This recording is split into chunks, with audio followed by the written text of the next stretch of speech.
Greetings, friends. Operational situation at the front on the 3rd of February. We will start with you from the Kopensky-Lemensky direction of AVDEEVKA and AVDEEVKA, which means that active hostilities continue in this sector of the front. According to reports from the field, there were further attempts by Russian troops to advance west of AVDEEVKA, that is, they managed to repel attacks through the forest, so we do not record any changes. And activity also remains in the area of AVDEEVKA, and at the same time Starch. So, yesterday we talked with you that there were attacks in the northern direction, it is possible to contain, and the Russian troops reached the junction of the red-gray zones. An attack in the northern direction was repulsed. And now there are attempts in the southern direction, that is, it is no longer Kotlyarovka, Berestovo. In this direction, from the Starch, and from the Pike Beam, move south. That is, they are making further attempts to find a gap in the defense of the AVDEEVKA. And there is also a further message that they have already transferred additional forces and are likely to increase pressure in the near future. At the same time, there are no subsequent reports that reserves are being prepared to be sent to this section of the front. So let's just say there is a chance that there will be relative stabilization within a week, and will switch to positionality as conditionally we had in the AVDEEVKA area and to the southwest of Pershravnovoy, but it's too early to talk about it. We'll see what happens during the week, as they say. Lyman direction. This means that further reports were received that the enemy was attacking the central part of Yar Laptev in the direction of Turnov. There were reports that the fighting within the gray zone was, that is, where Russian troops were present. They managed to dislodge them from their original position. The eastern part, again, did not allow them to gain a foothold, but based on the information that is currently relevant on the morning of the 3rd of February, means that they are transferring additional forces to this site in order to increase the pressure, which we talked about with you on previous broadcasts. That is, it will not only be the Laptev Yar, it is also the near Yar, and most likely they will try to go to the far Yar, so the activity does not decrease. Well, the area of the beam is round, there are also active hostilities. But the main goal of the enemy, I would say, is no more a thorn than a Yampilovka, because there is where to catch on, gain a foothold, and he makes the main bet on these landing sites today. At the same time, there is also a pull-up of reliable information, which pulls up armored vehicles, well, actually from the AVDEEVKA side. Everyone sees and takes all necessary measures in order to stabilize the situation in this sector of the front, Severyansky Forest, and the whole Seversk direction, without significant changes. We have had fighting, both in the area of Bologorovka, disputed and cheerful, and it continues. There are battles, but they are more positional in nature. In the Bakhmut direction, Bogdanovka is unchanged. Ivanovskaya Kleshevka is the area where Russian troops are pressing, along the entire section from Ivanovskoye to Kleshevka. New footage was published again, and again they attacked Russian troops along the highway T-0504 in the western direction. In the direction of Ivanovskoye, everything remains within the gray zone. Someone noticed that yes, more gray area was added right next to Ivanovsky. This is due to those messages that were from a fighter of the 93rd Brigade, which we published yesterday, that the enemy actually managed to enter the settlement itself, but failed to gain a foothold. The AVDEEVKA was knocked out. And actually yes, it was added end-to-end, because this zone, where both the enemy and the AVDEEVKA periodically enter, so the dynamic situation is quite preserved. But there is also a message that there is a concentration of Russian troops in Bakhmut itself, and in Kromov, and the blow may not be from Kromov to the Popovsky Forest, as previously assumed, but that we have already adjusted in the forecast for the Ivanovo main blow, so they may try to advance to the positions from Kromov, which are north of Ivanovo. But we are talking about the fact that now, where there is a strike vector, what the enemy is planning, radio interception, and all the information is implicit. Therefore, how the event will develop, we will already look at the fact. We are moving to the AVDEEVKA direction. Yesterday, on the daytime broadcast, we georeferenced a large section of the gray zone on the northern flank. Actually, Kier Bindings said back then that one of the positions was on the outskirts between Bakhmut and the Dacha village. And a little further north, there was one point, so the presence of Russian troops was definitely recorded. To date, there is a clarification. What we talked about with you, the situation remains under clarification. Here, the enemy managed to advance on a front line to 45 kilometers wide, to a depth of up to 1 kilometer. To date, the situation looks like this. Well, naturally, to the south of Wisli, they took the positions we talked about, which they relied on. In the area of two T-shaped intersections, there are supports there, they came under their control, and accordingly. Now the main fighting is taking place in the southern part of the AVDEEVKA Garden Association. It means that the Dacha village of AVDEEVKA II has completely come under the control of the enemy. This area is still called Police Dachas on old maps. Actually, the enemy managed to implement what he planned, that is, to break into the south and approach the positions of AVDEEVKA itself from the north. Why is this situation dangerous today? Because we had the main fighting on the northern flank, and the area as Sohima, that is a typical one, let's give it away.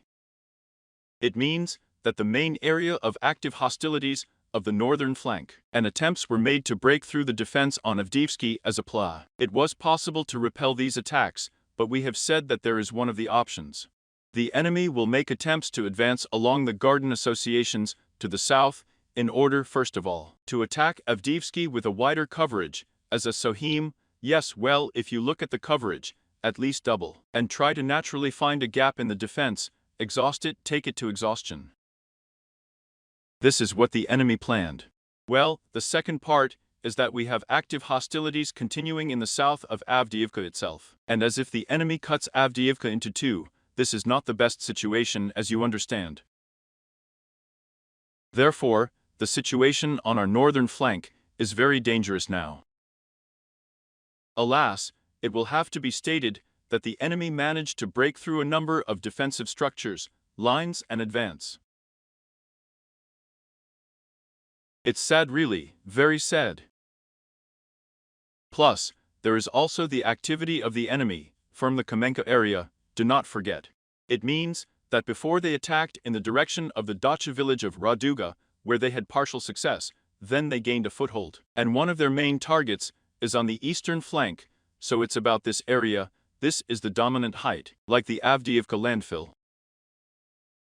That is, if we are talking specifically for AVDEEVKA, there are three heights: the AVDEEVKA landfill, the sandpit landfill, and another dominant height we have approximately between Chestnut and Mineral is located. And in general, the enemy is also targeting the third height now, so there is his activity on this sector of the front. There are attacks, it is possible to contain them, but one of the plans of the enemy of the Russian troops was also to reduce, as we have said before, the active line of hostilities. In other words, we had battles, which means that Russian troops are concentrated in the direction of the sandpit, north of the supports, from the T-shaped intersections. That is, the concentration of their troops was. The settler had forces in the Garden Association, that is, large forces were scattered in a sufficiently arc. Naturally, the advance between the sandpit and the cascade of sedimentation tank stakes. They can release some of the forces and naturally direct them to the blows already directly AVDEEVKA and the dominant height. This is one of the plans, so now active hostilities are continuing on their side of pressure in this area. On the southern flank, active hostilities are still continuing in the area of the Tsarskaya Okhota complex. Everything remains within the gray zone, the main fighting. As for the south of AVDEEVKA, the situation, I would say, is dynamic. There are a lot of different messages. Somewhere there are reports that he manages to repel a counterattack somewhere there are unpleasant reports that the enemy is pressing, and at the same time using a lot of tactical aviation, missile airstrikes and aerial bombs. So it is extremely difficult to work on this site. Active hostilities continue. Including now, the Russian troops are also pressing, well, let's say conditionally, in the direction of Chebarashka. I see, after all, the Chebarashka fortified area, I see that they will still try to strike the main blow at the Garden Association from the fortifications at the bridge, after landing along the railway, which they are now undertaking. Because there is their activity, do not forget, we have an experienced area in the eastern direction. That is again, the vector says that they will try to make their way to the Dacha settlement from 2 directions already. Therefore, we have a very difficult situation right now in the AVDEEVKA direction. Unfortunately, according to forecasts, most likely Valery Pon was right when he said that, well, we can restrain. But there is an option, the probability that we will have to leave AVDEEVKA there in a few months. Because the enemy is concentrating forces, these forces are voiced, these forces are quite large, it's about 30, from 35 to 40,000 personnel.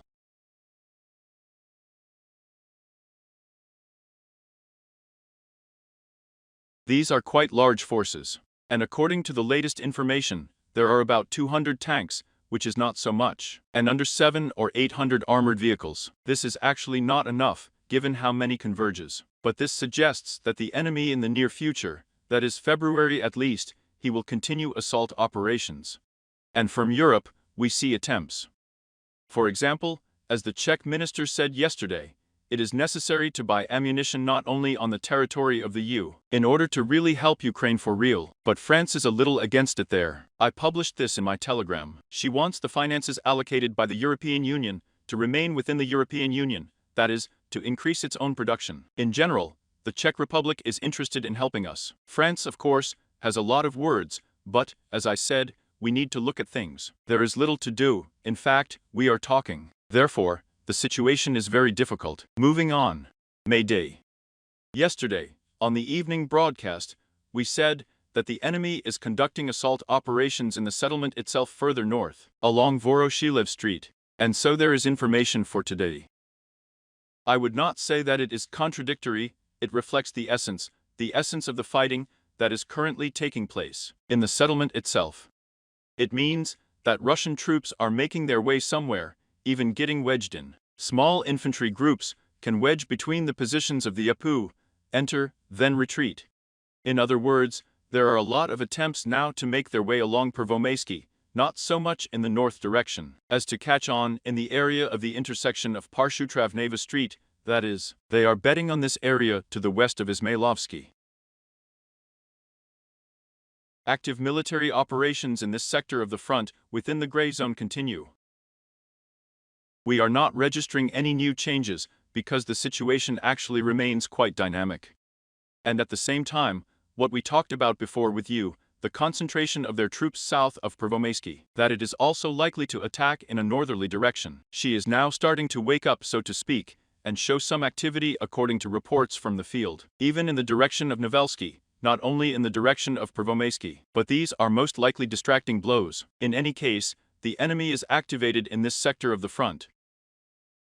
They were asked to comment on Georgievka because there was a lot of information about where Russian troops might be present. The Kharkiv direction. Look, after the APU repelled an attack, quite large, with the support of armored vehicles of Russian troops.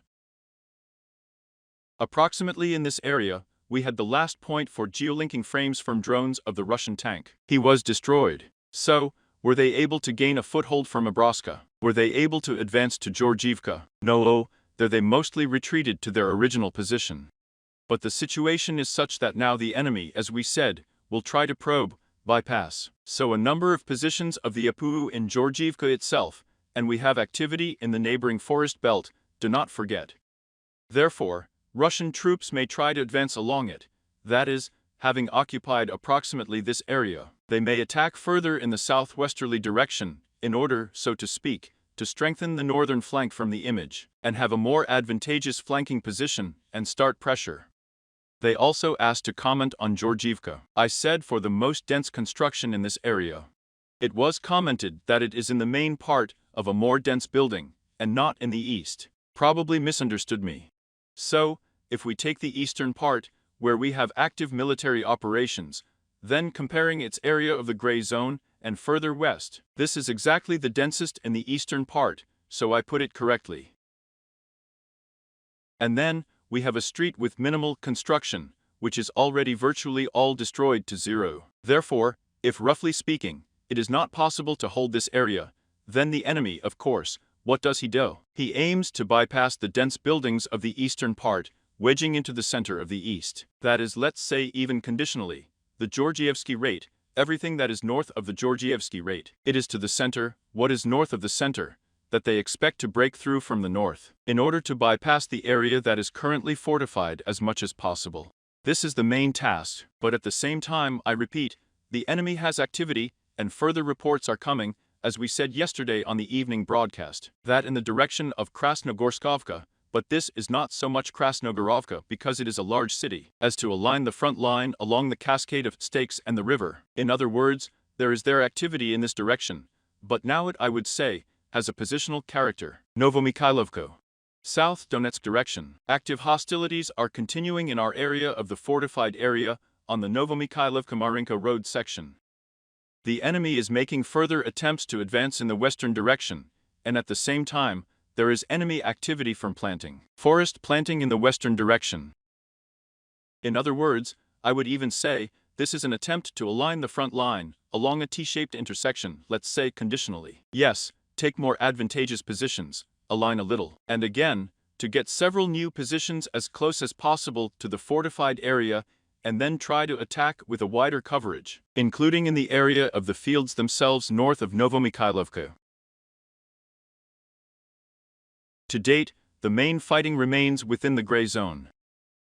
We do not record any changes south of Novomikhailovka. The Novoselkov direction is great, so the last days of active hostilities, the last, I would say, 2 weeks of active hostilities, have actually been taking place in our country since the end of the 20th of January. The enemy has been attacking this sector of the front. We have been adding a gray zone, adding a red zone.